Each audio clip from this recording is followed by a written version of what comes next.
Maayong aga, maayong udto, maayong hapon, maayong gabi. So good morning, good noon, good afternoon, and good evening. So maayong aga, that's good morning. Maayong udto, that's good noon. Maayong hapon, that's good afternoon. And maayong gabi, that's good evening. And then of course, to reply to the greeting for the day, so all you have to do is to repeat the greeting and then add man at the end.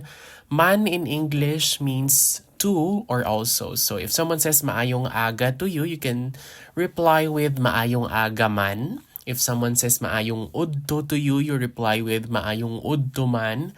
If someone greets you with maayong hapon, the greeting would also be maayong hapon man. And then if someone says maayong gabi to you, your reply would be maayong gabi man. Diin ka makadto, or sometimes it can also be diin ka maadto, diin ka makadto, diin ka maadto. Where are you going? Diin ka makadto or diin ka maadto. Dira lang, just there, or didto lang. Dira lang or didto lang, like a little far, maybe visible in a way with you, like just over there. So dira lang or didto lang. Makadto ako sa inyo. I am going to your place, I am going to your house. Makadto ako sa inyo. You can also replace the inyo with a location or a place. So you can say makadto ako sa plaza, makadto ako sa SM, makadto ako sa mall, makadto ako sa tindahan. So replace the inyo with the location or the place that you will be visiting.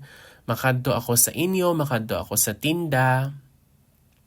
Next one here again, what I've mentioned earlier, makadto ako sa tsindahan. So you replace the tsindahan with the location or the place that you'll be visiting. Sometimes instead of makadto, we can also use maadto. Makadto ako sa tindahan or maadto ako sa tindahan or makadto ako sa tindahan. So either of the two. Diin ka naghalin, where have you been? Or where are you coming from earlier a while ago? So diin ka naghalin, or you can also say diin ka nagkadto, where did you go to? Diin ka naghalin or diin ka nagkadto. San o ka nag-abot? When did you arrive? Or san o ka nag-abot? Or I think one can also use kasan o ka nag-abot.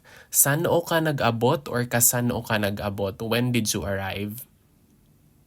Kamusta ka? How are you? Kamusta ka or kumusta ka or musta is also acceptable. But I think like with Filipino, kumusta is the most formal one. So you can say kumusta ka, kamusta ka, or musta ka, or just musta. Maayo, ikaw.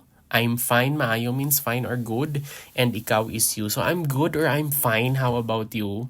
Maayo, ikaw. And then the other person can reply maayo man. Fine too or fine also, maayo man. Sige or bye-bye, that means goodbye. Sige, bye-bye, or sige, bye-bye. You can just use one of these two or you can use these two words together. Sige, bye-bye.